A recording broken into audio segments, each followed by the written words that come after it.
নিলামে 9 কোটি 20 লাখ রুপি, কিন্তু আইপিএল খেলতেই পারবেন না মুস্তাফিজুর রহমান। তাহলে প্রশ্ন, এই টাকা কি তিনি পাবেন? গত মৌসুমে দিল্লি ক্যাপিটালসে খেলা মুস্তাফিজকে আসন্ন আইপিএলের জন্য কলকাতা নাইট রাইডার্স দলে নেয় 9 কোটি 20 লাখ রুপিতে। বাংলাদেশ ক্রিকেট বোর্ড পুরো আসরের জন্যই দিয়েছিল অনাপত্তিপত্র, কিন্তু হঠাৎই বিসিসিআই নির্দেশে পুরো আইপিএল থেকে মুস্তাফিজকে ছেড়ে দেয় কেকেআর। নিজের সিদ্ধান্তে নয়, বোর্ডের সিদ্ধান্তেই খেলতে পারছেন না মুস্তাফিজ।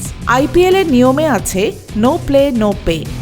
কোনো খেলোয়াড় এক ম্যাচও না খেললে সাধারণত কোনো পারিশ্রমিক দেওয়া হয় না, কিন্তু মুস্তাফিজের ঘটনা নজিরবিহীন।